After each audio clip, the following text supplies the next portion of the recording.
নমস্কাৰ। এই মুহূৰ্তত লৈ আহিছোঁ আপোনালোকৰ বাবে আজি সন্ধিয়াৰ কেইবাটাও গুৰুত্বপূৰ্ণ খবৰ।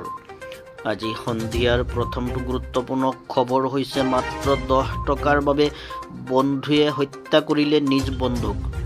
দেশত প্ৰতিদিনেই বৃদ্ধি পাইছে অপৰাধজনিত ঘটনা। একাংশই হত্যা কৰিবলৈ কুণ্ঠাবোধ নকৰে নিজৰ আপোনজনকো। এনেধৰণৰ এক ঘটনা সংঘটিত হৈছে পশ্চিমবংগত। বৃহস্পতিবাৰে আৰক্ষীয়ে জনোৱা অনুসৰি উত্তৰ পশ্চিম বংগৰ শিলিগুৰিত এজন 20 বছৰীয়া যুৱকক তেওঁৰ বন্ধুৱে শিলেৰে মৰিয়াই হত্যা কৰে। মাত্ৰ 10 টকাৰ বাবে এই হত্যাকাণ্ড সংঘটিত কৰা বুলি জানিব পৰা গৈছে।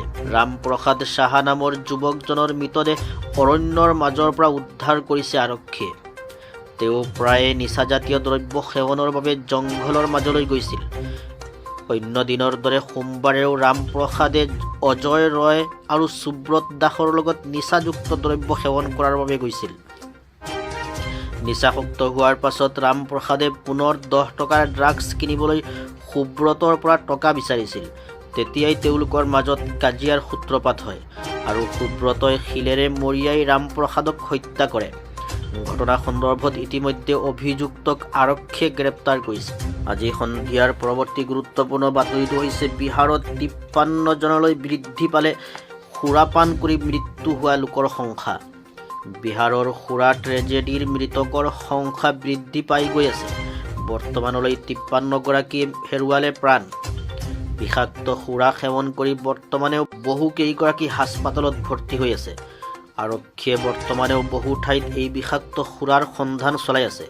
এই তালাচী অভিযানত আৰক্ষীয়ে বৰ্তমানলৈ আটক কৰিছে 126 গৰাকী লোকক। ৰাজ্যখনৰ সাৰন জিলাত সংঘটিত হৈছে এই বিষাক্ত সুৰা সেৱন কৰি বহু লোকৰ মৃত্যু হোৱা ঘটনা। আনহাতে তালাচীত 4000 লিটাৰৰো অধিক অবৈধ সুৰা জব্দ কৰিছে আৰক্ষীয়ে। আজি সন্ধিয়াৰ পৰৱৰ্তী গুৰুত্বপূৰ্ণ বাতৰিটো হৈছে ক্ৰাইম ব্ৰাঞ্চৰ জালত ভুৱা মৃত্যুৰ প্ৰমাণপত্ৰ প্ৰস্তুত কৰা চক্ৰ। জালিয়াতিৰে সৰকাইছিল ধন। মহানগৰীৰ লগতে নলবাৰী বৰপেটাত ক্ৰাইম ব্ৰাঞ্চৰ অভিযান। ভুৱা মৃত্যুৰ প্ৰমাণপত্ৰ প্ৰস্তুত কৰা এটা চক্ৰ জালত পেলাইছে ক্ৰাইম ব্ৰাঞ্চে। দিছপুৰ হেংৰাবাৰীৰ পাণবজাৰৰ পৰা ক্ৰাইম ব্ৰাঞ্চে আটক কৰিছে এই চক্ৰটোক।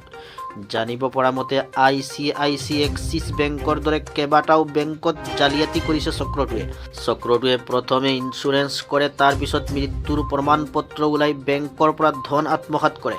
ক্ৰাইম ব্ৰাঞ্চে এই পৰ্যন্ত 8 জনক গ্ৰেপ্তাৰ কৰিছে। চক্ৰটোক বিচাৰি মহানগৰীৰ পল্টন বজাৰ, হাতীগাঁও, নলবাৰীৰ মোকালমুৱা আদিত অভিযান চলাইছিল।